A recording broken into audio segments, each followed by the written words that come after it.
Hinamak na manugang. Kabanata 426 dapat siya yon, maliban sa kanya, sino pa sa bansa ang maglalakas loob na hayagang kalabanin siya? Sinulsulan niya si Helena na ilabas ang kanyang galit, ito ay dapat na Alex Dixon na naghihiganti sa kanya. Nanlamig din ang mukha ni Kyufei at mabangis na sinabi, siguradong siya yon. Pinakalma ni Dixon Rong ang kanyang galit at malamig na sinabi, hindi ko talaga inaasahan na naging maganda ang kalagayan ni Alex Dixon sa bansa nitong ilang taon at talagang may tumulong sa basurang ito sa paggawa ng mga bagay, bukod sa iyo. Dapat din akong magtali ilang mga kaalyado para harapin si Alex Dixon ng magkasama. Miss Dixon Rong, sino ang hinahanap mo? Malamig na tumayo si Dixon Rong at tumingin sa kanya ng masama at sinabing, mukhang nagtayo ng martial arts school ang Bai family. Ang principal, si Cheng Gongli, ay hinabol ng isang tao sa ibang bansa at tinulungan ko siyang ayusin ito. Kontaken siya ngayon at sabihin sa kanya na kailangan kong hanapin siya para may gawin. Kinaumagahan, ipinadala ni Alex Dixon si Jane Lewis sa paliparan at pinabalik siya kay Jin Ling. Walang ganang sabi ni Jane Lewis, Hubby, hihintayin kitang bumalik. Seryosong tuma-NGO si Alex Dixon at nanumpas sa kanyang puso na gagawin niya si Jane Lewis na pumasok sa pamilya Dixon sa isang maringal na paraan at makuha ang pagkilala ng buong pamilya. Matapos paalisin si Jane Lewis, nakatanggap si Alex Dixon ng tawag mula kay Lu Hangjian, na hinihiling sa kanya na maghanda para sa akademikong exchange meeting sa hapon sa lecture hall ng National Training Hall. Kahapon, hindi nagtanong si Alex Dixon tungkol dito ng detalyado, ngunit ngayon ay nakasimangot siya at sinabing, Elder Lu, tungkol saan ang pinag-uusapan nila ng impormasyon, napakaaga ko para maghanda. Curator Dixon ang dumadalo sa pulong na ito ay ang St. Martin Medical Association, sabi ni Alex Dixon, this time it is mainly to talk about TCM, and a few professors are also studying the prescription of TCM, nabanggit ko na saglit ang iyong bagong repairing ointment sa kanila ay napaka-interesante, kaya maaari mo itong ipakilala sa kanila sa entablado. Oo naman, tuma-NGO si Alex Dixon at medyo nagulat. Medyo sikat ang St. Martin Medical Association sa buong mundo, nagtipon ito ng maraming sikat na doktor na kilala sa loob at labas ng bansa. Gayunpaman, noong nakaraan, natuklasan lamang ang St. Martin sa pananaliksik sa medisina sa kanluran, hindi niya inaasahan na magiging interesado talaga siya sa TCM. Isa itong magandang pagkakataon para i-promote ang TCM sa mundo. Ang National Clinic ay ang National TCM Hall, at ito rin ang window para sa dayuhang medikal na komunidad upang maunawaan ang TCM sa China.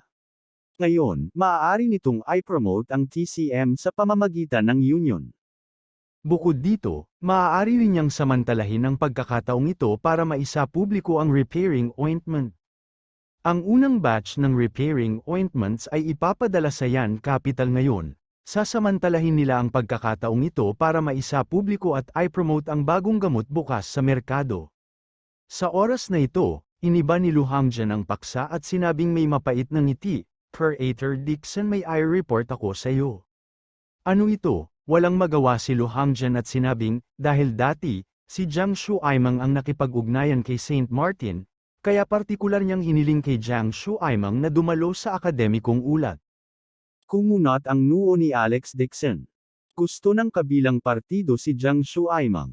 Si Jiang Shuaimang at ang vice-presidente ng kabilang partido, si Jenny, ay may magandang relasyon. Nang sila ay pumunta sa ibang bansa, sila ay nag-treat pa ng pagkain kay Jenny, kaya ang kabilang partido ay nag-request, sabi ni Lu Hangjian at mabilis na nagpaliwanag. Ngunit si Pangulong Dixon, mangyaring makatiyak na tinanggihan ko na siya at sinabi na ang Curator Jiang ay nagbitiw. Mabuti naman, tuma-NGO si Alex Dixon, alam niyang kalahating balde lamang ng tubig ang mga kasanayan ni Jiang Shuaimang sa medisina, at siya ay matigas pa rin ang ulo at paninindigan sa sarili, kung dumating si Jiang Shuaimang upang gumawa ng isang akademikong ulat, kahit isang maliit na pagkakamali ay mahuhuli ng mga dayuhang mamamahayag. Sa oras na yon, hindi banggitin ang pagkalat ng TCM, maaaring samantalahin ng mga dayuhang reporter ang pagkakataon na siraan ng TCM. Nang makitang halos tanghali na, sinabi ni Alex Dixon, pupunta ako kaagad. Pagkasabi niyon ay dumiretso siya sa National Clinic para maghanda para sa pagtanggap ng sikat na St. Martin Medical Association. Ibinaba ni Lu Hangjian ang telepono, ngunit nakasimangot pa rin siya. Bagamat sinabi niyang si Alex Dixon ang pinuno ng ospital, matigas ang ugali ni Alex Dixon, at si Jiang Shuaimeng lang ang nakilala niya. Sinubukan niyang kumbinsihin si Alex Dixon na sumuko pansamantala. Hindi siya naglakas loob na sabihin kay Alex Dixon ang tungkol sa mga bagay na ito dahil natatakot siyang masira ang magiliw na kapaligiran sa pagitan ng dalawang partido. Sa entrance ng Hilton Hotel, ilang maliliit na sasakyan ang dumaan at huminto. Nag-walk out ang 11 o 2 dayuhan na matataas ang ilong at nakasod. Si Jiang Shuaimeng at 7 o 8 katulong ay naghihintay sa pasukan ng hotel. Nang makita nilang huminto ang mga sasakyan ay agad nilang tinanggap ang mga ito. Dumiretso siya sa isang dayuhan na may kayumangging buhok, asul na mga mata, at mga 5 taong gulang, sabik siyang nakipagkamay. Vice President Jim, you're finally here, matagal na kitang hinihintay. Ang dayuhang ito na may kayumangging buhok ay ang Vice-Presidente ng St.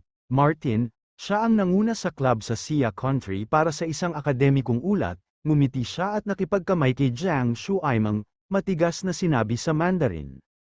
Matagal nang hindi nagkita, Curator Jiang, hindi na ako curator, pilit nang umiti si Jiang Shuaimeng. Ngunit may bakas ng ayaw sa kanyang mga mata, malungkot niyang sinabi, matanda na ako, hindi ako kapareha ng mga kabataan, TCM lang ang alam ko, at wala akong alam sa kasamaan, tinanggal ako ng bagong hinirang na Alex Dixon. Nagtataka si Jim, Alex Dixon, anong talents meron siya? Wala pa akong narinig na ganoong sikat na TCM sa Sia Country. Umuso ng masama si Jiang Shuaimeng at nang uuyam na sinabi, bata pa lang siya sa kanyang early 20s. Paano siya magkakaroon ng talento? Umaasa lang siya sa pagmamayabang at pambabula. Agad na naging malungkot ang mukha ni Jim at hindi nasisiyahang sinabi, napag-aralan ko na ang TCM ng China sa loob ng ilang dekada. Wala pa akong narinig na anumang tagumpay sa TCM sa edad na 20, Curator Jiang, ikaw ang kinikilala ng publiko na tagapangasiwa ng ating St. Martin kung ikaw ay isa, hindi ko alam ang mga kasanayan sa medikal ng ibang tao. Tuma NGO rin ang mga professors at experts sa likod niya. Lahat sila ay nag-aral ng TCM sa Sia Country. Ang lahat ng mga namumukod tanging doktor ng TCM na gumawa ng magagandang tagumpay sa TCM ay matanda na at may karanasan na. Isang binata sa kanyang early 20s ang talagang naging pinuno ng National TCM Hall, hindi ba ito laro ng bata? Nagkunwaring buntong hininga si Jiang Shuaimeng at pinapaypayan ang apoy, aniya, syempre, ipinagyayabang ni Alex Dixon ang kanyang mga kasanayan sa medisina kung saan-saan. Sinabi niya na maaari niyang gamutin ang mga paso sa loob ng ilang minuto at buhayin pa ang mga patay. Masyado siyang nagyayabang, kaya't inirekomenda siya ng lahat. Pagkatapos niyang magsalita, isang grupo ng mga sikat na propesor at eksperto ang nagpakita ng panghahamak sa kanilang mga mukha. May mga nagpakita pa ng mapanuksong ekspresyon. Ito ay malinaw na nagyayabang, kahit na ang medikal na agham sa mundo ay hindi maaaring mabuhay muli mula sa mga patay at kahit nagamutin ang mga paso sa loob ng ilang minuto, ito ay ganap na walang kaparekan. Si Jim din ay may hitsura ng disdain at mariing sinabi, Curator Jiang, sana ay mabigyan mo kami ng akademikong ulat, ayokong makarinig ng isang binata na nagyayabang sa entablado, hindi siya kwalipikadong ipakilala sa amin ang TCM.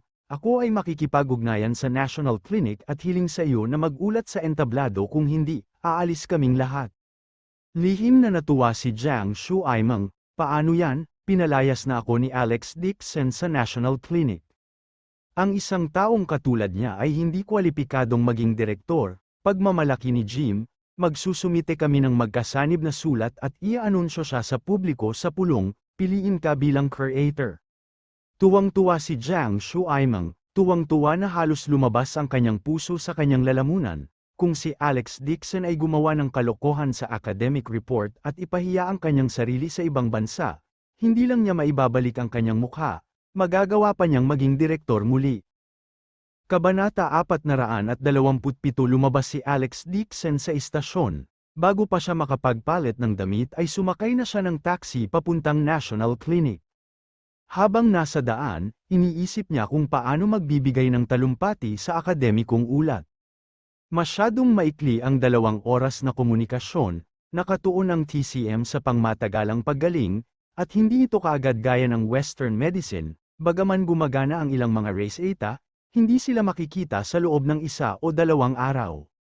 Habang nasa daan, naisip din niya ang dragon blood grass kahapon. Noong nagsasaka siya noong panahong iyon, puno ng hamog ang silid, talagang nabuhay muli ang bonsai ng biyenan na patay na. Si Alex Dixon ay napakaingat sa oras na yun, posible kayang ang dragon blood grass ay may epekto sa buhay sa mga patay.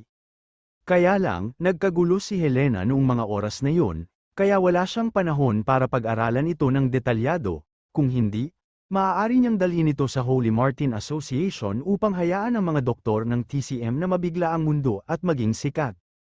Ilang sandali pa ay dumating na ang taxi sa National Clinic, mabilis na bumaba ng sasakyan si Alex Dixon at naglakad papasok.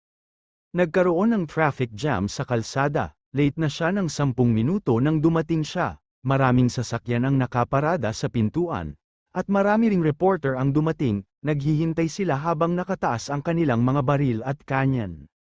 Hindi rin inasahan ni Alex Dixon na magiging ganito kaganda ang reputasyon ni Street Martin, parang lahat ng reporter sa Yan Capital ay dumating. Pero, ilang araw lang siyang na-appoint na director at nakasuot siya ngayon ng plain clothes kaya hindi siya nakilala ng mga reporter. Pinag-uusapan siya ng 2 at 3. Ngayon lang, sabay na pumasok si Vice President Jenny at ang direktor. Nag-uusap sila at nagtatawanan. Parang ang ganda ng relasyon nila. Kakapasok lang ni Jenny kasama ang director. He announced publicly na baka magkatrabaho sila in the future. Kung magsanib puwersa ang Street, Martin at National Clinic, magagawa nilang i-promote ang TCM. Ang mas narinig ni Alex Dixon, lalo siyang naguluhan, hindi pa siya ang direktor. Kaya bakit pumasok ang mga tao ni St. Martin kasama ang direktor? Hindi kaya nagpapanggap ang mga ito bilang siya. Nagmamadali siyang pumasok sa curator at tinungo ang academic lecture hall. Napuno na ng mga tao ang lecture hall, mayroong higit sa 100 dayuhan na nakaupo sa harap na hanay, lahat sila ay nakasuot ng puting Amerikana, sa hitsura nito, dapat silang mga eksperto mula sa Street Martin. Walang bakanteng upuan sa lecture hall. Maliban sa mga sikat na medikal na tao mula sa parehong domestic at dayuhang bansa, mayroon ding higit sa 20 espesyal na inimbitahang mamamahayag. Hindi inaasahan ni Alex Dixon na ang isang akademikong ulat ay magkakaroon ng napakalaking reaksyon mula sa lipunan, medyo nakaramdam siya ng panghihinayang sa kanyang puso. Kung alam niya ng mas maaga, naghanda siya ng maaga at nagdala ng ilang gamot para i-promote ang TCM sa kanyang mga kaibigan sa internasyonal. Sa sandaling ito, nagkaroon ng kaguluhan sa harap ng entablado. Makikitang galit na hinaharangan ni Lu Hangjian ang isang grupo ng mga tao na umakyat sa entablado, si Meng Nooran, na nakasuot ng puting Amerikana, ay nagsisikap din na pigilan sila. Saglit na natigilan si Alex Dixon, at pagkatapos ay narinig niya ang pamilyar na paputok na dagandong ni Lu Hangjian. Aminin namin na ang director ay si Alex Dixon, bawal umakyat sa stage para mag-speech. Lumakad pasulong si Alex Dixon, nang makita ang galit na mukha ni Lu Hangjian, pumunta siya sa harap at nagtanong, Elder Lu, ano ang nangyari? Curator Dixon, sa wakas ay nandito ka na. Biglang natuwa si Lu Hangjian, na parabang nakakita siya ng Nagel iligtas buhay na dayami, hinawakan niya ang braso ni Lu Hangjian at malakas na ipinakilala sa mga dayuhan, ito ang curator namin Dixon, tumigil ka na sa pagsasalita. Napalingon si Alex Dixon at natigilan, ang nasa gitna ng grupo ng mga dayuhang eksperto ay si Jiang Shuaimang. Nakita niya si Jiang Shuaimang na nakatayo sa gitna, mukha siyang pinuno ng departamento, at kumpiyansa siyang nakikipag-usap sa grupo ng mga foreign experts. Nagdilim ang mukha ni Alex Dixon, at sinabi niya, Jiang Shuaimang, paano ka nakapasok ng walang invitation letter? Inimbitahan ko si Curator Jiang dito, Isang matigas na boses ang narinig sa tabi ni Alex Dixon. Lumingon si Alex Dixon at nakita niyang dayuhan ang nakipag-alitan kay Lu Hangjian. Malamig niyang sabi, "Sino ka?" Bago pa makapagsalita ang dayuhan, mayabang na sinabi ng kanyang assistant, siya ang vice-presidente ng Street, Martins Jenny, ang chairman ng aming asosasyon ng medisina, at isang eksperto sa International Charity Medical Institute. Ngayon, hinihiling namin kay Curator Jiang na mag-ulat sa entablado, tumabi ka. Curator Jiang, natigilan ulit si Alex Dixon at napakunot ang noo. Kuya Alex, kumapit si Meng Nooran at galit na sinabi sa mahinang boses, sobrang dami ng grupong ito ng mga Western na doktor, talagang hiniling nila kay Jiang Shuaimang na magbigay ng talumpati sa entablado. Sinabi pa nilang Curator Jiang, ang kinikilala nila ang senior na doktor, ay madalas makipag-usap sa kanila. Hindi nang ahas si Meng Nooran na sabihin ang huling pangungusap. Ang orihinal na mga salita ng assistant ay, "Ano ang Curator Dixon? Siya ay isang basura na hindi pa nakakapasok sa isang medikal na universidad, hindi siya nakikipag-ugnayan sa amin at hindi namin ito aaminin." Matapos marinig ito ni Alex Dixon, naunawaan niya sa kanyang puso. Nilampasan niya ang assistant at magalang na sinabi kay Vice President Jenny, "Paumanhin, hindi na si Jiang Shuaimang ang pinuno ng club na ito, ang kasalukuyang pinuno ay ang pangalan ko. Alex Dixon, ngayon, gagawa ako ng akademikong ulat sa inyong lahat, para makipagpalitan ng kaalaman sa TCM." Malamig na ngumuso si Jenny at sinabing, "Mr. Dixon, the head that we acknowledge, it's just Jiang Shuaimang, we hope he will give a speech on the stage, please leave." Prangka ring nagsalita ang isang dayuhang lalaki na may malaking balbas sa tabi.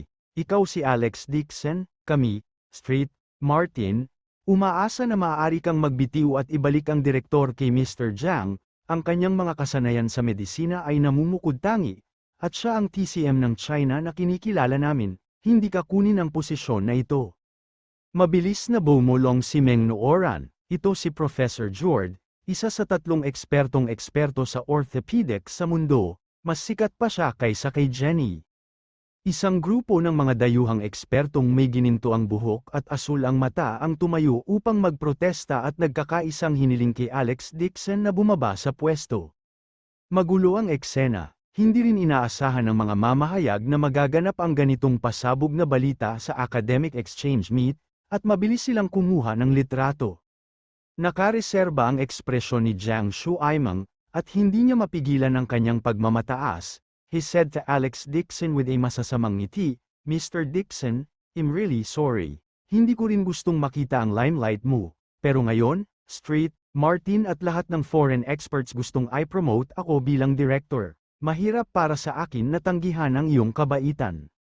Sinusuportahan ko ang Curator Jiang." Hindi sinabi ni Jenny na, "Mr. Dixon, please go out." 12 ng mga dayuhang eksperto at propesor ang tumawag din. "Kuwak, umalis ka sa National Clinic, ayaw naming makipag-usap sa mga basura na hindi pa nag-aral sa isang medikal na universidad." Ang pagpayag kay Alex Dixon na magbigay ng talumpati sa entablado ay isang insulto sa amin.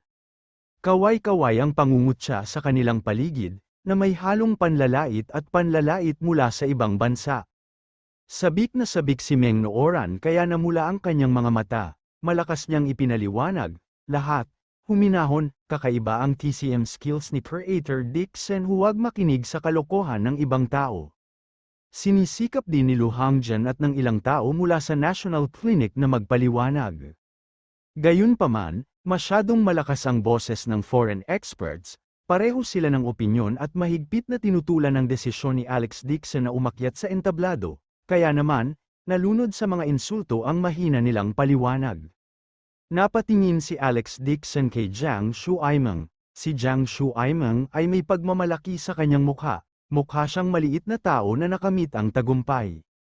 Huminga siya at malamig na sumigaw, "Tahimik, ako ang direktor ng National Clinic ngayon, at hindi ako papayag na may makaistorbo sa utos ng National Clinic, dahil gusto ng lahat na marinig ang ulat ni Jiang Shuaimang, hinihiling kong pumunta ka sa isang lugar, iba kasama niya."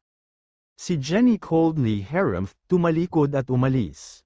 Iniwan din ng mga dayuhang eksperto at ng iba pa si Alex Dixon, at sunod-sunod na umalis sa bulwagan. Sa isang iglap, wala nang laman ang kalahati ng bulwagan. Bahagyang nagbago ang ekspresyon ni Lu Hangjian, pumunta siya sa harap at sinabing, Senator Dixon, hindi natin sila maitaboy, magkakaroon ito ng epekto sa National Clinic, at magkakaroon din ng epekto ng opinyon ng publiko sa mundo. Sabi din ni Meng Nooran, Kuya Alex, ang mga reporter ay magsusulat ng mga kalokohan tulad nito, sisiraan ka rin nila. Si Jiang Shuaimeng ang huling naglakad, nang marinig niya ang kanilang pag-uusap, lumingon siya at nanunuyang sinabi, Alex Dixon, sa tingin mo ba magagawa mo ang lahat ng gusto mo dahil sa iyo lang ang direktor? Sabihin ko sa iyo, huwag mong isipin na matatalo mo ako dahil lang, alam mo ang ilang mga kasanayan sa medisina. Kabanata 428 katulad ng paglabas ng grupo ng mga foreign expert sa lecture hall habang nagmumura. Biglang nagsalita si Alex Dixon ng malakas, Vice President Jenny, is your kidney alright? For 8 months and 10 days in a row, you didn't share the same room with your wife. Wala ba talagang tutol ang asawa mo? Huminto ang katawan ni Jenny, at galit na iniling niya ang kanyang ulo at umungol, Alex Dixon, mangyaring maging mas magalang. Nagulat din si Lu Hangjian, at agad siyang humingi ng tawad kay Jenny, Vice Chairman Jenny, patawarin mo ako. Hindi siya pinansin ni Alex Dixon at sinabing may ngiti na hindi ngiti, isa lang ang kidney mo, at halos imposible, kung gusto mong masiyahan ang iyong asawa, maaari kang manatili at makinig sa ulat, kung gusto mo hindi mo mayangat ang iyong sarili, ulo sa natitirang bahagi ng iyong buhay, maaari kang umalis. Nagbago ang mukha ni Jenny, matagal siyang natigilan bago siya bumulong, my kidney function is malfunctioning, who told you? Hindi siya pinansin ni Alex Dixon at sinabi kay Professor Jord, bilang isa sa 3 eksperto sa orthopedics sa mundo, hindi ka man lang maituturing na orthopedist, hindi mo ba mapapagaling ang cancer sa buto ng iyong anak? Maaari ko bang itanong kung saan ka nakuha ang lakas ng loob mag-point finger sa harap ko? Napaatras si Jord, nanlaki ang mga mata sa gulat, at nanginginig ang labi. Ako, wala pang nababanggit na bone cancer ng anak ko, bakit mo alam ang tungkol dito? Malamig na sinabi ni Alex Dixon, may 5 buwan pa ang buhay ng anak mo, kung gusto mo siyang mabuhay, maaari kang manatili at makinig sa ulat, kung gusto mo siyang mamatay, maaari kang umalis. Tsaka yung blonde lady na yun, terminal na yung cancer sa tiyan ng nanay mo, di ba? Kung gusto mong mabuhay pa ang nanay mo, pwede kang manatili at makinig sa report. Kung gusto mo siyang mamatay, pwede kang umalis, hindi mo itigil. Sa isang hininga, halos itinuro ni Alex Dixon ang nakamamatay na sakit ng lahat ng mga eksperto at propesor na naruroon, o mga miyembro ng kanilang pamilya. Biglang natigilan ang grupo ng mga foreign experts na kanina pa nagkakagulo na gustong umalis, parang tinuro ang acupoints, iba-iba lahat ng ekspresyon nila. Shock, shock, shock. Ito ay lahat ng kanilang mga pribadong bagay, ang ilang mga tao ay hindi kailanman nabanggit ito sa publiko, paano malalaman ng batang doktor na ito ng China, na libu-libong milya ang layo, tungkol dito. Naging berde ang mukha ni Vice President Jenny at galit na sinabi niya, Mr. Dixon, hindi ko alam kung saan mo nalaman ang tungkol sa sekretong ito, ngunit mangyaring huwag magbiro tungkol dito. Malamig na sabi ni Alex Dixon, hindi ako nagbibiro. Nagsasabi ako ng totoo, hanggat lumalabas ka sa academic hall na ito, makakalimutan mo ang pagpapagaling nito sa buong buhay mo, at saka, kapag umalis ka, ang National Clinic ay hindi na muling makikipagtulungan sa iyo kahit na lumuhad ka at makaawa sa akin, imposible. Galit na sinabi ni Jiang Shuaimeng, Alex Dixon, huwag mo akong takutin, saan mo nalaman ang tungkol sa privacy ng mga eksperto, walang hiya. Hindi nagbago ang ekspresyon ni Alex Dixon, niya na may ngiti na hindi isang ngiti, Dr. Jiang ang TCM ay may walang kakayahan na tinatawag na qi gazing, na sinabi sa iyo na makasama ang mga pasyente ng mahabang panahon.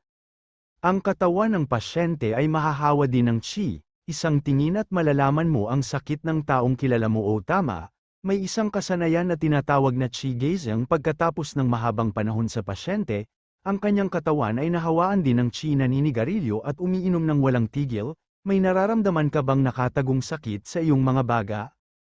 Ang Chi observation ay isang mataas na antas ng medikal na kasanayan sa Nine Profound Heavens Scripture, hindi pa banggitin na hindi ito naiintindihan ni Jiang Shuaimeng, maging si Lu Hongzhen ay nabigla.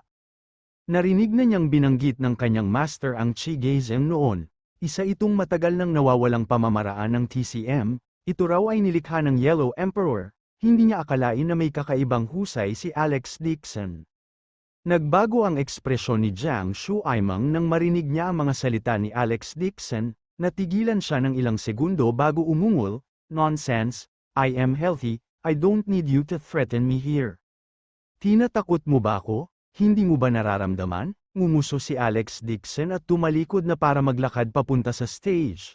Habang naglalakad siya, "I'm going to explain TCM now. If you want to leave, you can stay, it's up to you." Sobrang pangit ng ekspresyon ni Jenny, pinigilan niya ang kanyang galit at sinabing, "Let's go." Kasuklam-suklam ang mga kilos niya, dapat ay inimbestigahan niya ang background natin. Pagkasabi nun, nauna na siya at lumabas ng hall. Gayunpaman, si Jord, na pinakatutol dito, ay nag-alinlangan saglit at sinabing, "Vice Chairman Jenny, pasensya na, pwede ka na munang umalis, ay gusto ko pa ring manatili at makinig sa ulat ni Dr. Dixon." Ang bagay na ito ay may kinalaman sa buhay ng kanyang anak, si John ay hindi nang ahas na maging pabaya.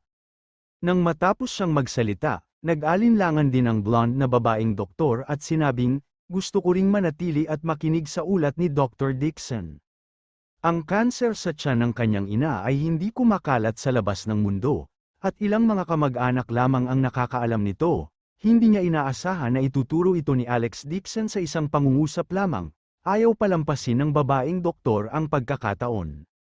"Deputy Director Jenny, gusto ko ring marinig ito.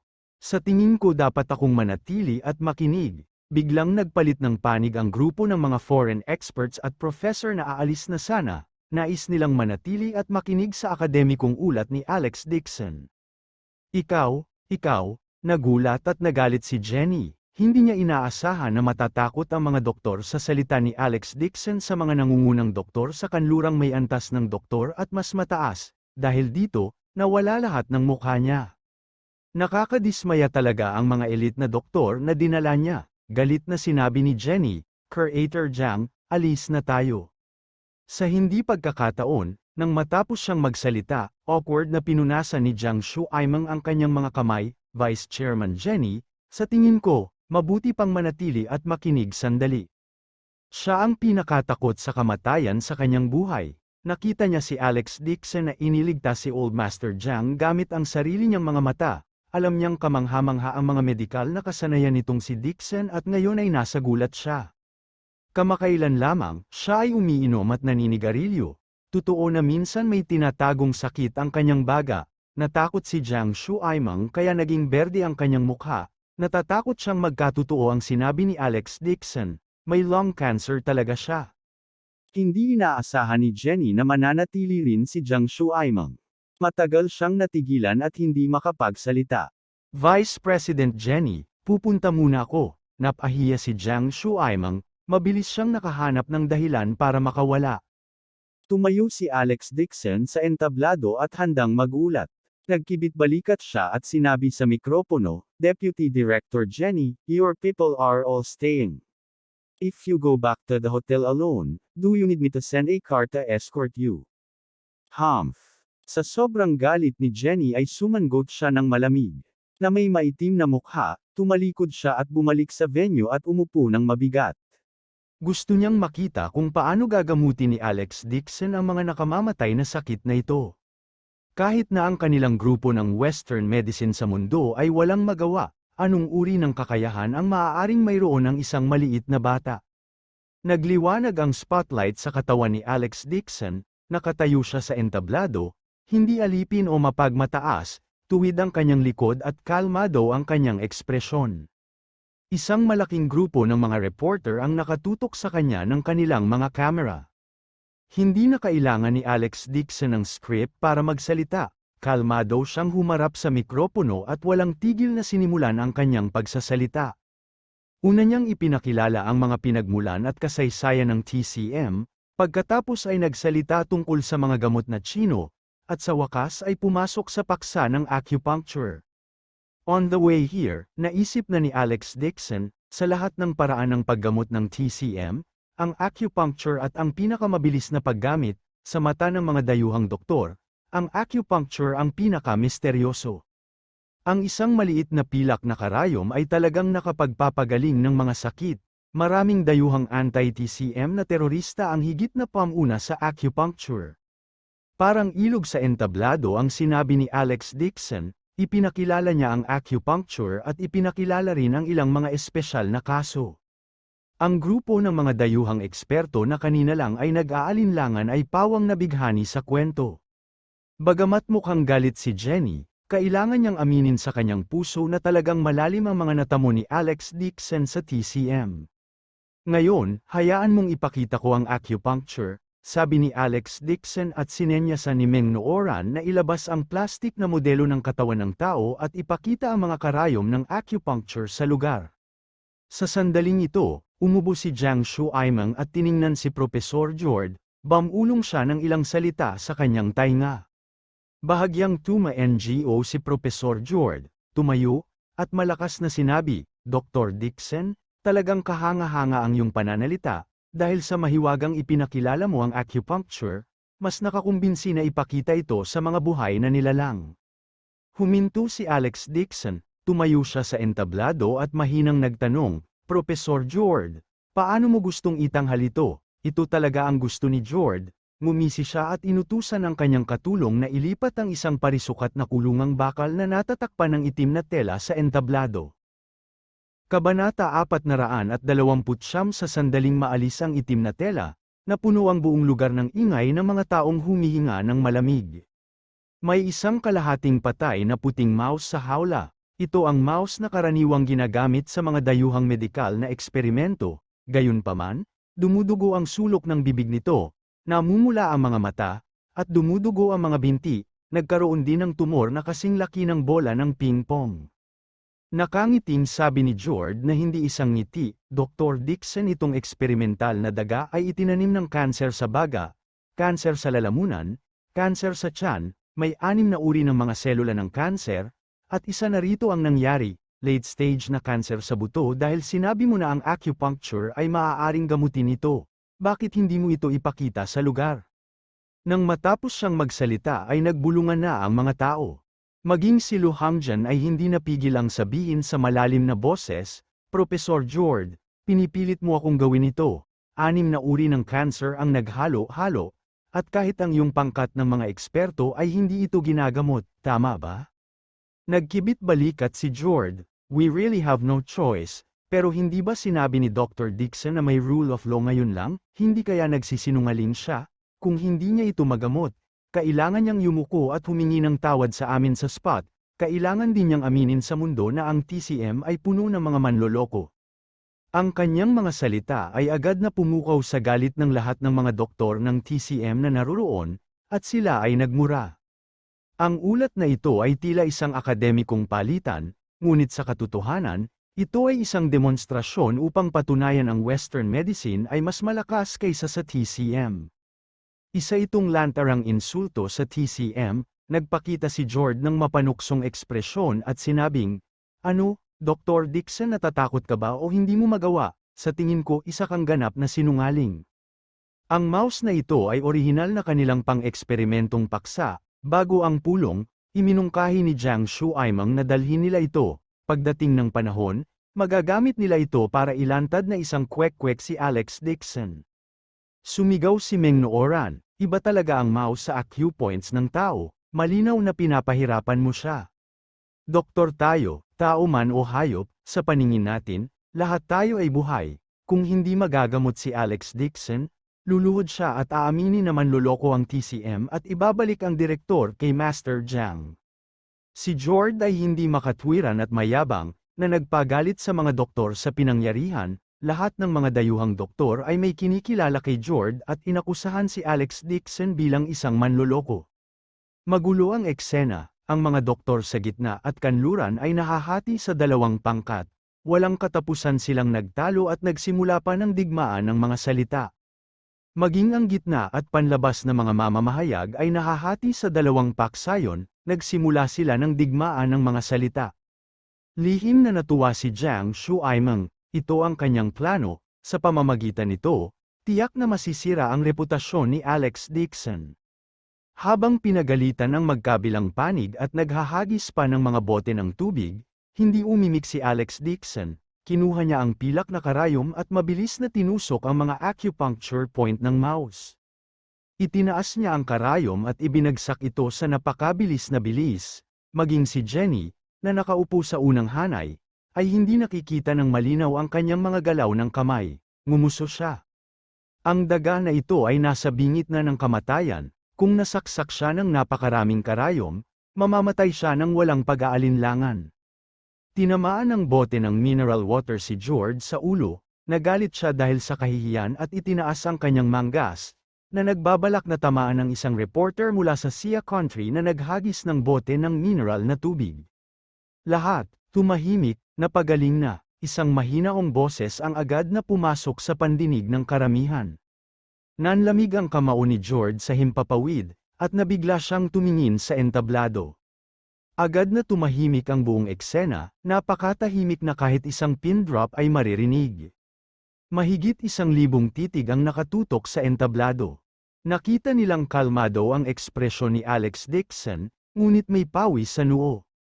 Sa kanyang harapan, tumatalon-talon sa kulungan ang puting daga, punong-puno ito ng lakas at mukhang hindi nawala ng sigla. Ang bukol sa binti ng puting daga ay nawala rin ng walang bakas. Paano ito posible? Napatayo si Jenny sa gulat at mariing pinaikit ang mga mata. Nagtaas ng kilay si Alex Dixon, kung gayon bakit hindi ka pumunta at i-verify ito mismo?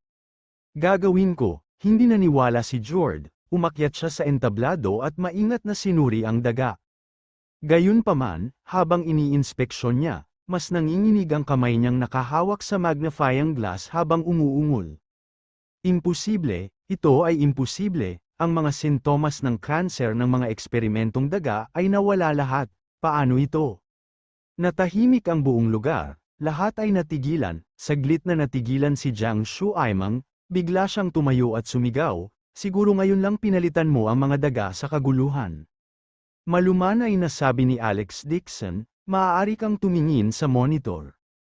Hindi, sabi ni Jenny sa malalim na boses, kanina ko pa siya pinagmamasdan, si Dr. Dixon ay nasa acupuncture nga, pero para gamutin ang cancer gamit lang ang acupuncture, isa lang itong pantasya, uri ng nasasabik na gamot sa mga pilak na karayom. Galit na sinabi ni Meng Nooran, na wala ang tumor na yun, ano ang masasabi mo? Ito, napapikit si Jenny, si Jiang Shuaimeng ay naguguluhan, talaga bang napakataas ng kakayahan ni Alex Dixon sa medisina na kahit anong uri ng nakamamatay na sakit ay maaaring gumaling? Kinagat niya ang kanyang mga ngipin, tumayo, at matigas na sinabi, Dr. L. Dixon, ang gulo kanina, walang malinaw na nakita. Maaari mo bang gamitin muli ang acupuncture sa harap namin? Sumigaw si Meng Nooran, Jiang Shuaimeng, anong ibig mong sabihin, hindi ba nagkaroon ng resulta? Oo naman, tuma-NGO si Alex Dixon, ngumisi si Jiang Shuaimeng at sinabing, sino ang nakakaalam kung may ginawa siya sa karayom, ngayon kailangan nating kunin ang karayom para sa inspection, kailangan nating umakyat sa entablado at subaybayan siya ng personal. Sobra na ito, wala man lang kayong respeto kay Creator Dixon, hindi napigilan ni Lu Hangjian ang kanyang galit at agad na nagmura. Si Alex Dixon, gayunpaman, ay mukhang kalmado pa rin at tuma-NGO, walang problema. Ngunit mayroon din akong kahilingan, kung gagaling ko ito, humingi ng tulong sa lahat ng miyembro ng Street, Martin na ng tawad sa China TCM sa harap ng lahat, at upang kilalanin ang kita ng TCM sa mundo. Seryoso ang itsura ni Jenny at nakasimangot, napakataas ng katayuan ni Street, Martin sa mundo ng medisina, kung aaminin niya ang kanyang pagkakamali sa harap ng lahat, ito ay isang kahihiyan. Pero tungkol naman kay Alex Dixon na kayang gamutin ang 6 na uri ng cancer gamit ang isang pilak na karayom, hindi siya maniniwala kahit bugbugin pa siya hanggang mamatay. Saglit na nag-alinlangan si Jenny at sinabi sa malalim na boses, sumasang-ayon ako. Tuma-NGO si Alex Dixon at sumulyap kay Jiang Shuaimang, nakangiting sabi niya na hindi isang ngiti. Ikaw naman, Jiang Shuaimang, hindi ka ba matagal nang napatalsik sa mundo ng medikal? Sa pagkakataong ito, kailangan mong lumuhad sa buong mundo at aminin na ikaw ay may cancer sa mundo ng medikal. Alex Dixon, you have guts. Gusto mo lumuhad ulit ako? Galit na galit si Jiang Shuaimang kaya nagbulalas siya. Malamig na sinabi ni Meng Nooran, Jiang Shuaimang, ano ang ibig mong sabihin sa muli? Maaari ko bang itanong kung lumuhad ka na kay Creator Dixon noon? Galit na sinabi ni Lu Hangjian, lumuhad siya kay Creator Dixon ng 2 o 3 beses, hindi niya mapagaling ang sakit ng kanyang ama, at iniligtas ni Creator Dixon ang kanyang buhay, pagkatapos noon, sinampal pa siya ng kanyang kuya. Ito, tumambad si Jiang Shuaimang, sa sobrang hiya niya ay naging berde ang mukha niya na parang talong. Gusto niyang sampilan ang sarili niya. Ito ay isang pandaigdigang broadcast, kung hahayaan niya itong madulash, mawawalan siya ng mukha sa ibang bansa. Napuno ng tawanan ang eksena, at maging si Jenny ay may pagdududa sa mukha. Si Jiang Shuaimang ay talagang hindi makababa sa entablado, kinagat niya ang kanyang mga ngipin at sinabing, okay, I agree. Titingnan ko kung paano mo ito tratuhin. Habang nagsasalita siya, yumuko siya at naglabas ng hawla sa ilalim ng upuan, inilabas niya ang kuneho mula sa loob at naglakad papunta sa stage.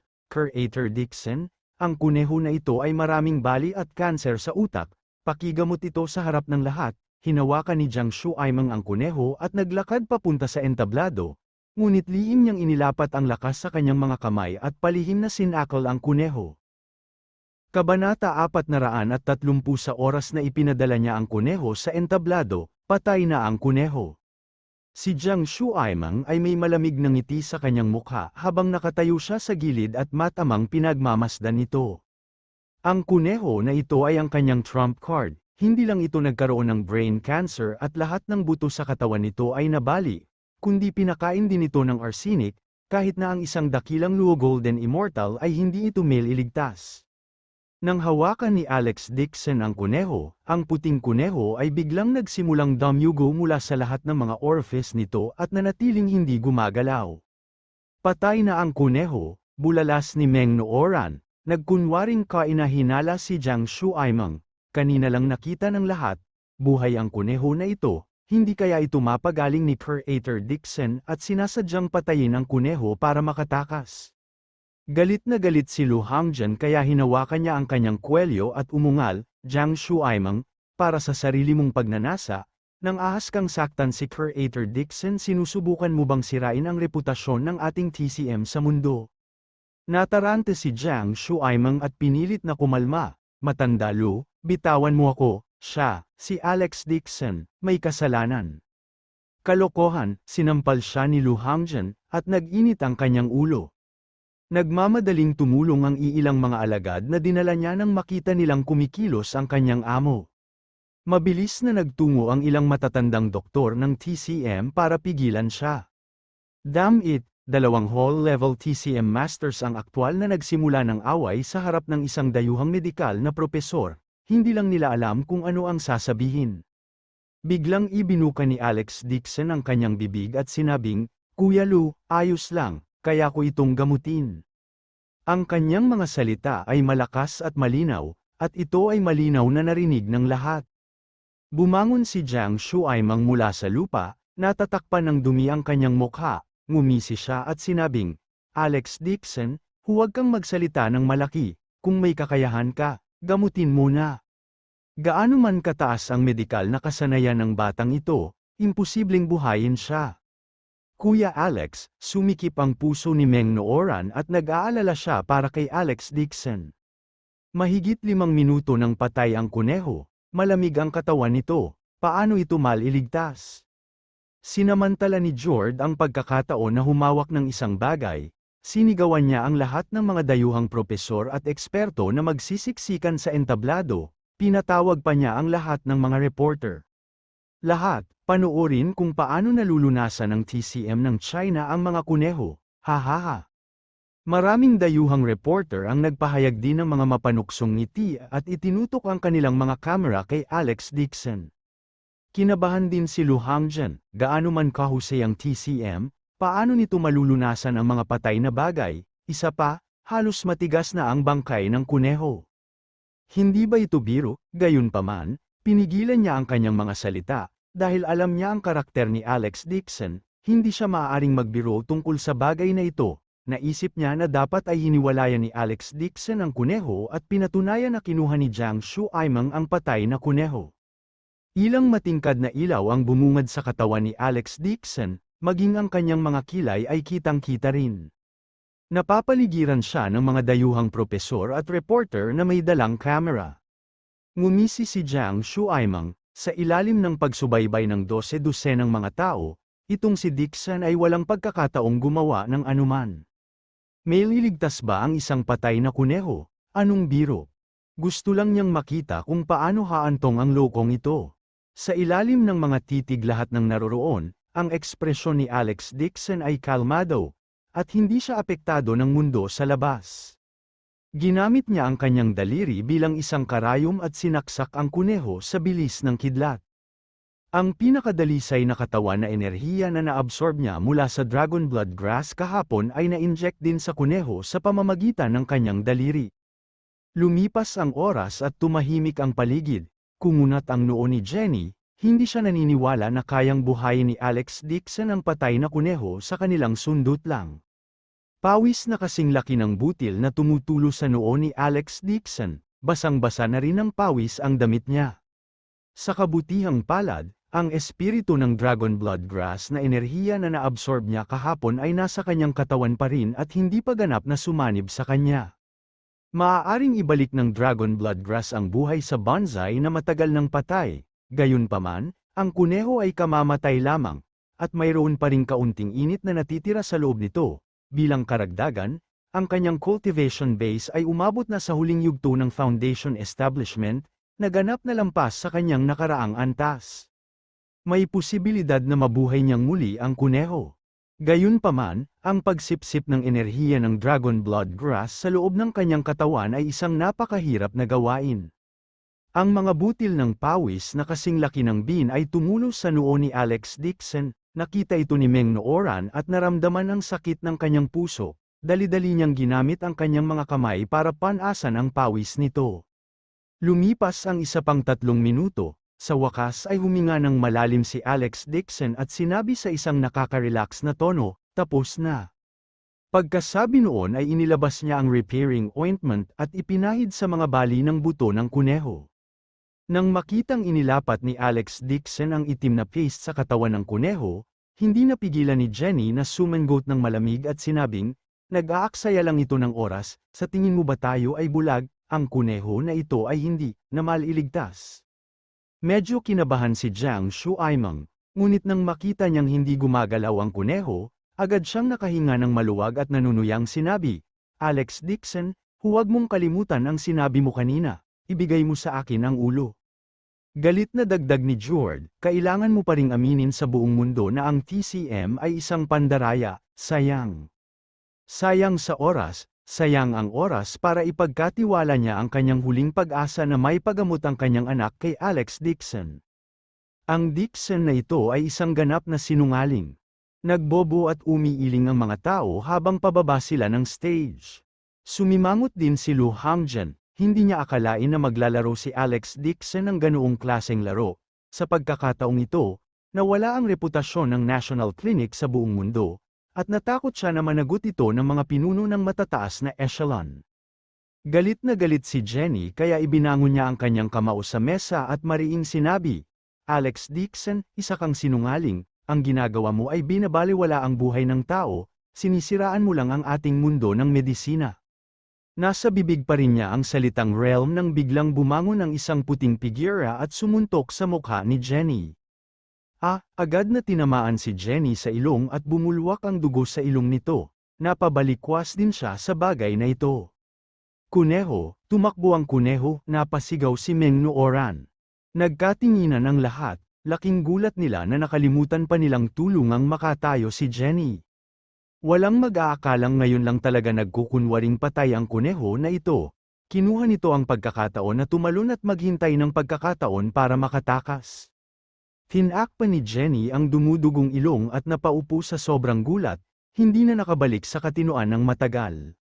Ang kuneho ay tumakbo sa paligid ng karamihan, tumakbo ito ng mas mabilis kaysa sa mga sprinter at hindi mukhang may bali. Nagkagulo ang mga tao, yumuko sila para hulihin ang kuneho. Nanlamig ang buong katawan ni Jord, parang tinamaan ang acupuncture point niya, ang kanyang bibig ay halos nakabukas, at hindi siya makabalik sa kanyang katinoan sa loob ng mahabang panahon. Naligtas ba talaga ang kuneho? Ito ay hindi kapanipaniwala. Biglang tuwang-tuwa si Jord, niyakap niya si Alex Dixon, at tumulo ang luha sa kanyang mga mata. Creator Dixon, mangyaring iligtas ang aking anak, alam kong ikaw lamang ang makakaligtas sa buhay ng aking anak. Pilit siyang tinulak ni Alex Dixon palayo at malinaw na sinabi, humihingi ka muna ng tawad. I was wrong, I apologize. Puno ng luha ang mukha ni Jord, lumuhad siya sa lupa at itinaas ang kanyang mga kamay kay Alex Dixon at sumigaw, nagkamali ako, kakulangan ko ito ng kaalaman, hindi ko akalain ang TCM ng iyong bansa ay napaka-magical, ipinahayag ko ngayon sa mundo na ang TCM sa Angsia Country ay walang kapantay na Creator Dixon ay karapat-dapat na tawaging makajos na doktor. Pagkatapos sabihin yon, inihagis niya ang kanyang mga kamay sa lupa at talagang binigyan si Alex Dixon ng isang sinaunang siyabaw. Sa isang sandali, ang lahat sa paligid ay tila nagising mula sa isang panaginip habang sila ay galit na sumugod kay Alex Dixon. Hindi pinansin ni Jenny ang pagdurugo ng ilong sa mukha at tuwang-tuwang pumisil kay Alex Dixon. Nagmamadaling naglakad si Jiang Shuaimeng, Vice Chairman Jenny, baka may ginawa sa kuneho itong si Dixon, ang kuneho ay personal kong sinakal, at pinainom ko pa ng arsenic, paano kaya siya bubuhayin, laxative, hindi ko ini-expect na ganito ka kasuklam-suklam at walang hiya, maligo ka, si Jenny, na palaging mapagpasensya, ay talagang sinumpa si Jiang Shuaimeng sa unang pagkakataon sa kanyang buhay. Pagkatapos ng tanghali, itinulak siya nito at sumiksik sa gilid ni Alex Dixon. Abangan ang susunod na kabanata.